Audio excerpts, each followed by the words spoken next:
vida, sino que se le queda en la cabeza. Dios, ayúdanos a poner atención y también ayuda a los que están en camino y los que ya están aquí. En el nombre de Cristo Jesús. Amén. Hermanos, vamos a abrir nuestras Biblias en Lucas 22, 31 y 34.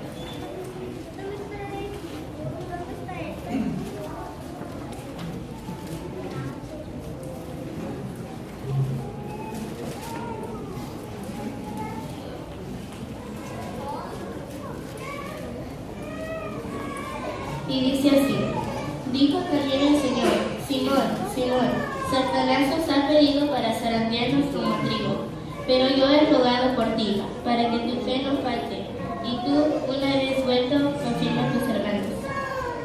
Él le dijo: Señor, estoy dispuesto a ir contigo, no solo a la cárcel, sino también a la muerte.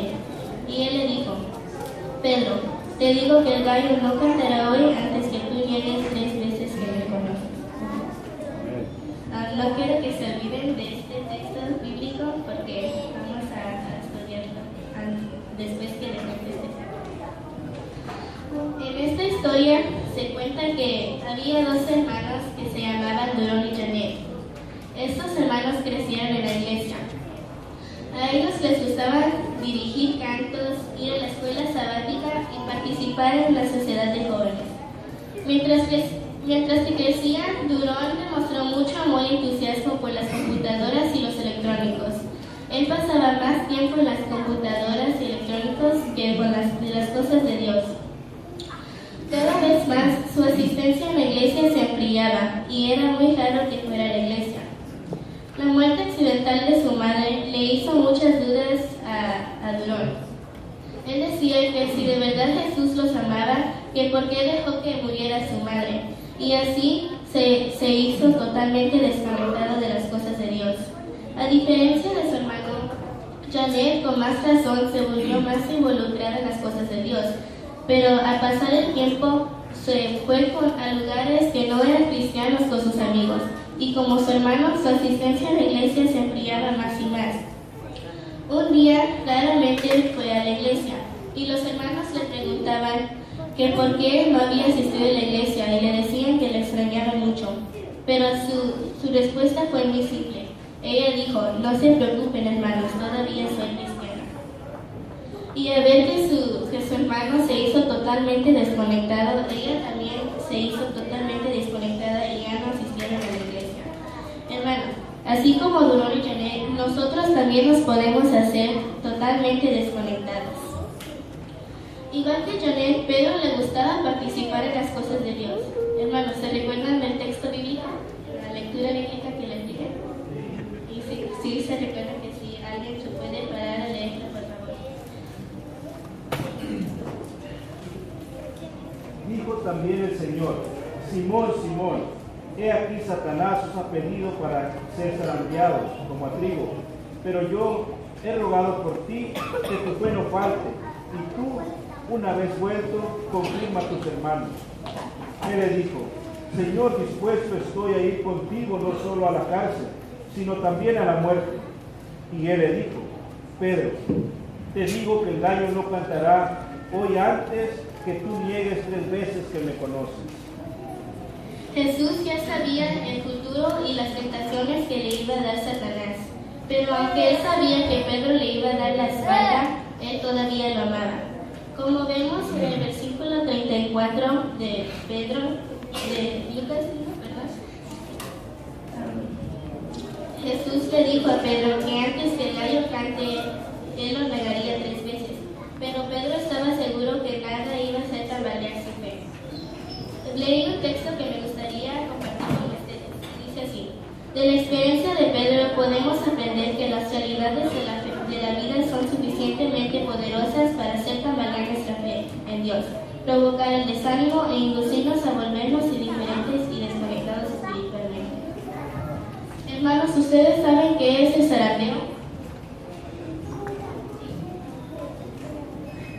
Un ejemplo de zarandeo es el trigo.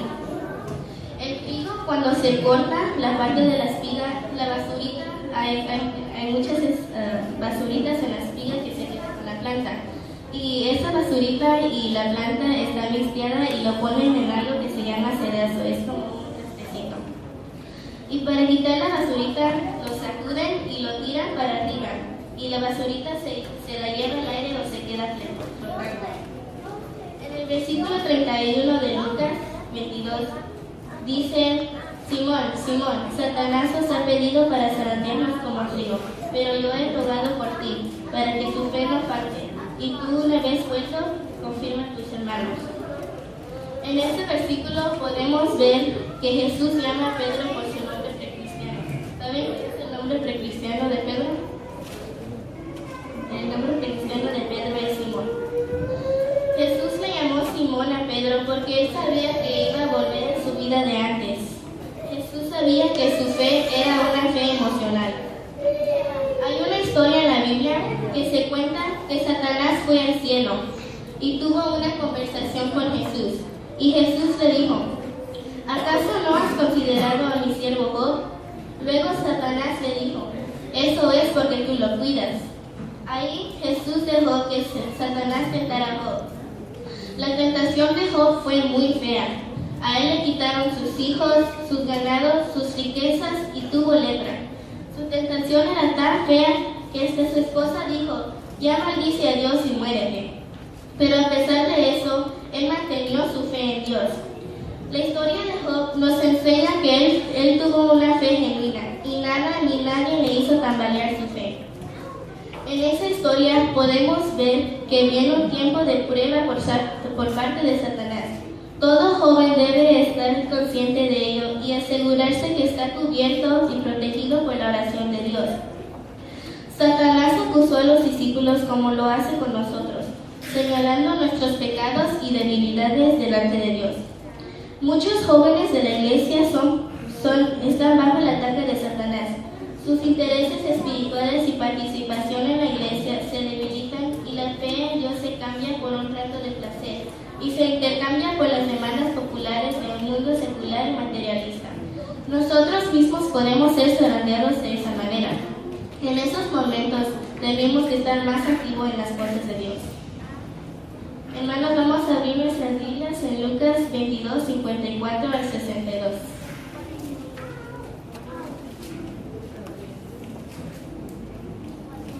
Y le voy a pedir al hermano José Luis si lo puede leer con nosotros. Y pidiéndole, le llevaron y le condujeron a casa del sumo sacerdote. Y Pedro le seguía de lejos. Y habiendo ellos encendido fuego en medio del patio, se sentaron alrededor y Pedro se sentó también entre ellos.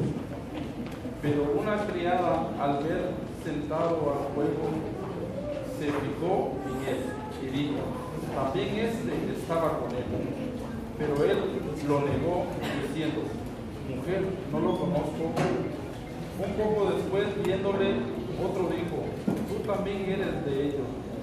Y Pedro dijo: hombre, no lo soy. Como una hora después, otro afirmaba diciendo: verdaderamente, también este estaba con él, porque es Galileo. Y Pedro dijo: hombre, no sé lo que dices. Y enseguida, mientras él todavía hablaba, el gallo cantó. Entonces, vuelto, el Señor miró a Pedro. Y Pedro se acordó de la palabra del Señor que le había dicho: antes que el gallo cante, me negarás 3 veces. Y Pedro, saliendo fuera, lloró amargamente. Le dijo Jesús a Pedro que él era el blanco del diablo. De la misma manera, cada joven, así como cada adulto y niño en la iglesia, es actualmente el blanco del diablo. Pedro perdió su confianza propia y se quedó dormido cuando debió estar orando, y terminó sentado entre los acusadores de Cristo. Pensó que al seguir a Jesús de lejos, muchos no lo reconocieran como seguidor de Jesús. En Mateo 16:25 dice: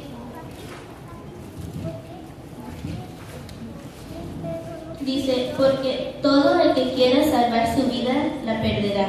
Y todo el que pierda su vida por causa de mí, la hallará. Y Pedro no entendió esa declaración de Jesús. Hermanos, Jesús quiere que jóvenes se identifiquen con Él y no lo nieguen. En diferencia de Pedro, Él lo negó. Hermanos, ¿te encuentras en ese grupo de detractores o estás entre ese vasto grupo de jóvenes en todo el mundo que se ponen de parte de Él y dan a conocer su gloria? ¿Te encuentras entre los jóvenes de la comunidad mundial que salen de un segundo plano, fuera de las multitudes seculares para convertirse en el Señor, a proclamar a aquellos de las comunidades, pueblos y ciudades que Jesucristo es el Mesías y volverá uno de estos días para llevar a su pueblo el glorioso hogar?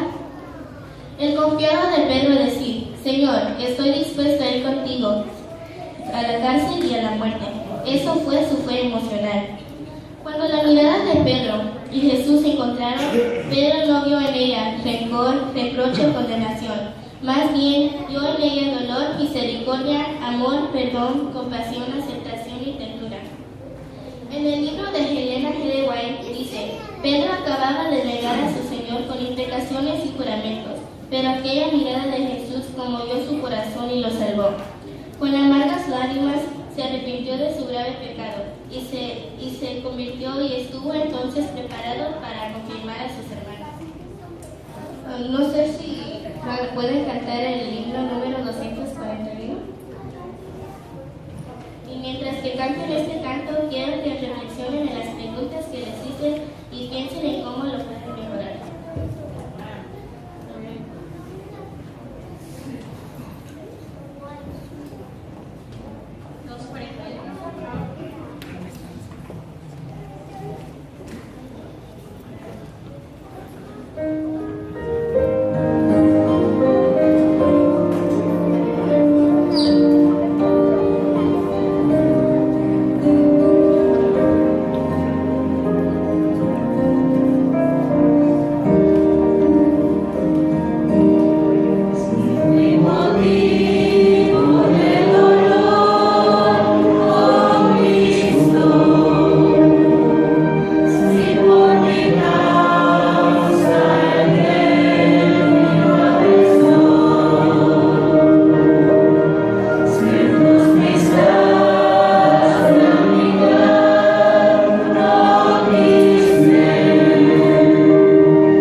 La primera parte vieron que se trató de Pedro y cómo fue su fe. Pero obviamente la distancia de Pedro era tanto más física que espiritual. Tenía que ver con preservación propia, debilidad y temor. Aunque sentía un deseo innato de estar con Jesús, como muchos de nosotros en este día.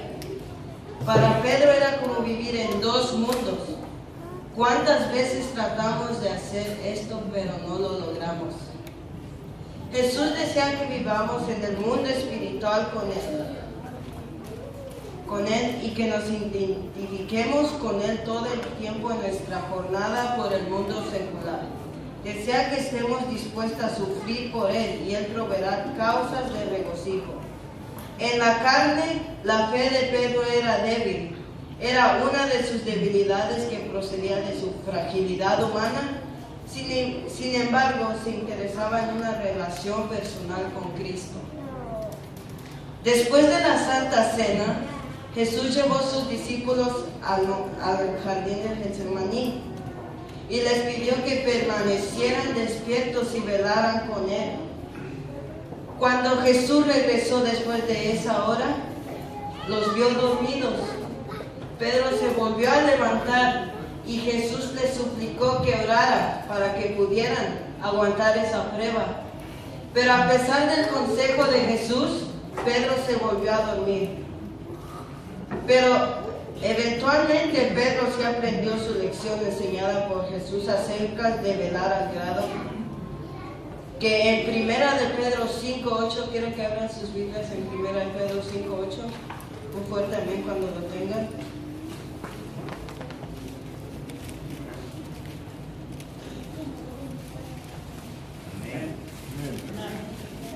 Dice así: sed sobrios y velad, porque vuestro adversario el diablo, cual león rugiente, anda alrededor buscando a quien devorar.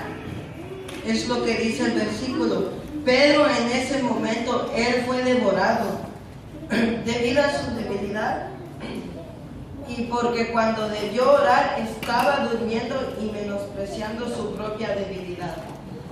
A veces nosotros, hermanos, nos dice, tenemos que velar. En el versículo dice que tenemos que velar porque el diablo nos anda buscando. Y si nosotros no oramos y nos dormimos, nos va a tocar a nosotros, nos va a comer. Y Pedro nos da el consejo que dice que tenemos que velar para aguantar pruebas.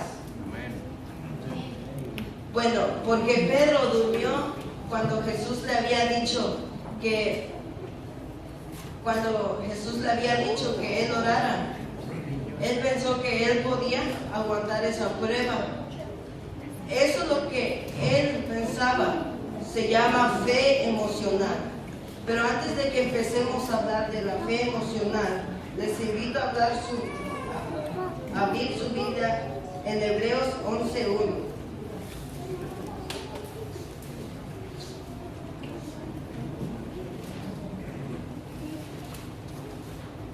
Un fuerte amén cuando lo tengan. Y dice así: la fe es la certeza. ¿Qué es la fe?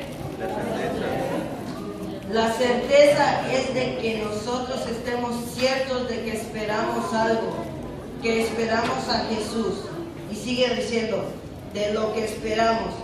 La convicción de lo que no vemos, que estamos convencidos de las cosas que nosotros creemos y no vemos. Así dice. La fe emocional es confianza en uno propio, que pensamos que sin velar nosotros vamos a poder aguantar la prueba. Hay un ejemplo que me gustó que dice que habían unos conquistadores en un campamento y les estaban enseñando a nadar. Los entrenadores acabaron y les dejaron su tiempo libre. Unos estaban confiados, fueron y ellos pudieron. Pero hubo un niño, un muchacho que él pensó que podía y confiaba en él. Cuando entró al agua, sí empezó bien, pero perdió el control. A veces nosotros decimos que tenemos las fuerzas de aguantar las pruebas, pero no habíamos velado esa noche.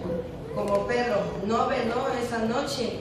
Y llegó la prueba cuando le preguntaron que si él conocía a Jesús. Y él lo negó 3 veces. Eso era la fe emocional. Pero la otra cosa, otra fe, que es la fe genuina. La fe genuina viene de una real dependencia en el Señor. No se hace sola. El ser humano no puede crearla.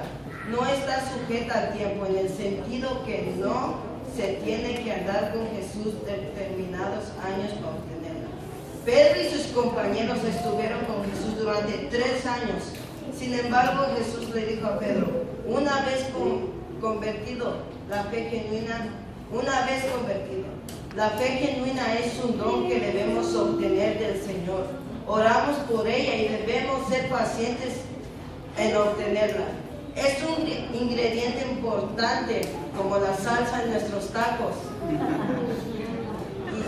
que edifica una sólida vida cristiana y la hace valiente. A través del poder de la fe genuina, los seguidores de Cristo saben cómo decir no y cuándo decir que sí. Ni siquiera estar en la misma presencia de Jesús convierte a una persona, como lo fue evidente en la vida de los discípulos. Se hace posible a través de la fe genuina, aceptación de la muerte y resurrección de Cristo y el derramamiento del Espíritu Santo. Es un regalo que debe aceptarse. En Efesios 2:8 dice, porque por gracia habéis sido salvados por la fe, y esto no proviene de vosotros, sino es el don de Dios. Cuando nosotros creemos en Dios, es un don que Él nos da, es la fe genuina. Cuando nosotros tenemos la certeza de que esperamos a Jesucristo, la fe es un ejemplo. Si yo voy a decir, hermanos, yo tengo fe de que viene Jesús, y ustedes me van a ver que con mis actos no me estoy preparando para que venga Jesús. Esa es la fe, hacer actos para prepararse. Y la convicción es estar convencidos de que nosotros tenemos un Señor y no lo hemos visto. Esa es la convicción. Jesús le dijo a Pedro, y una vez vuelto, confirma a tus hermanos. Esto es, cuando vuelvas al estado en que estés caminando conmigo, cuando vuelvas a ese punto que eres capaz de identificarte conmigo, entonces tienes la responsabilidad de confirmar y fortalecer a tus hermanos. Jesús deseaba que Pedro fortaleciera al esparcido equipo de discípulos, porque ellos debían formar el núcleo de la expansión de la comisión evangélica. Jesús fue enfático con Pedro. Tu conversión debe afectar positivamente a quienes te rodean. El cristiano no es enviado a sembrar discordia entre los hermanos. No se trata simplemente de predicarles a los no convertidos y realizar milagros. Fortalecemos y confirmamos a los demás, alabarlos y alentarlos. Jesús reconoció que Pedro mostraría signos de debilidad debido a su humanidad, pero lo animó a no permitir que su debilidad lo arrastrara a un final devastador. Nosotros, hermanos, tenemos esa debilidad como humanos. Nosotros decimos algo, pero a veces nuestra carne es débil. Y para eso tenemos que confiar en el Señor. Como un grupo de Flugerville tenemos que orar, porque si no oramos nosotros, el diablo nos va a ver que somos débiles, que no le oramos al Señor y nos va a venir a comer. Tenemos que orar en cualquier prueba para aguantar. Antes, para terminar esto, les digo, hermanos, que nos acerquemos más a Dios, que no sigamos a la distancia como lo hizo Pedro, que estemos seguros de que creemos en Él y que a través de nuestros actos confirmemos a nuestros hermanos, a la gente que le tenemos que predicar, de que creemos que hay un Dios que viene y que estamos convencidos de que hay un Salvador. Amén.